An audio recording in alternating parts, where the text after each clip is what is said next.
കാലാവസ്ഥ കർമ്മ ദശകത്തിന് അഥവാ ക്ലൈമറ്റ് ആക്ഷൻ ഡെക്കേഡിന് CSI സഭയും ഐക്യദാർഢ്യം പ്രഖ്യാപിക്കുകയാണ്. പ്രകൃതിക്ഷോഭങ്ങളും കാലാവസ്ഥാ വ്യതിയാനവും ഭൂമിയെ വിഴുങ്ങുന്ന ഈ കാലഘട്ടത്തിൽ സഭ എന്ന നിലയിൽ ക്രിയാത്മകമായി ഇടപെടുക എന്നത് നമ്മുടെ അടിയന്തരമായ ക്രിസ്തീയ ദൗത്യമാണ്. ദൈവം മനോഹരമായി സൃഷ്ടിച്ച ഈ ഭൂമിയെ അതിൻ്റെ തനിമ ചോരാതെ വരും തലമുറയ്ക്ക് കൈമാറാൻ നാം ഓരോരുത്തരും കടപ്പെട്ടവരാണ്. കുടിവെള്ളം മുട്ടുമ്പോഴും കൃഷിനാശവും വരൾച്ചയും പട്ടിണിയും പടരുമ്പോഴും പ്രളയം സർവ്വതും കവർന്നെടുക്കുമ്പോഴും നിസ്സംഗരായിരിക്കാൻ സഭയ്ക്ക് കഴിയുകയില്ല. ഇത്തരമൊരു സാഹചര്യത്തിൽ എന്ത് സുവിശേഷമാണ് നമുക്ക് ഈ ലോകത്തിന് നൽകാൻ സാധിക്കുന്നത് എന്ന് നാം ഗൗരവമായി ചിന്തിക്കണം.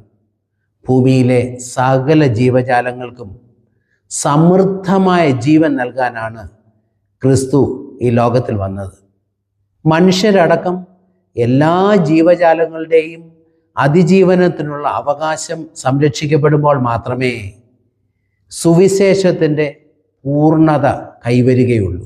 അതിനാൽ കാലാവസ്ഥ വ്യതിയാനത്തെ പ്രതിരോധിക്കാൻ ഓരോ ഇടവകയും ഓരോ ജനവും പ്രാദേശികമായ കർമ്മപദ്ധതികൾ ആസൂത്രണം ചെയ്യണം. പരിസ്ഥിതി സംരക്ഷണം എന്നത് ഒരാഡംബരമല്ല, മറിച്ച് നമ്മുടെ സഭാജീവിതത്തിൻ്റെ അവിഭാജ്യ ഘടകമാണ് എന്ന് നാം മറന്നു പോകരുത്. തുക ബഡ്ജറ്റ് ചെയ്യുന്നത് ഉൾപ്പെടെയുള്ള പ്രായോഗികമായ കരുതലുകൾ ഓരോ ഇടവകയും ഇക്കാര്യത്തിൽ ഏറ്റെടുക്കേണ്ടതായിട്ടുണ്ട്.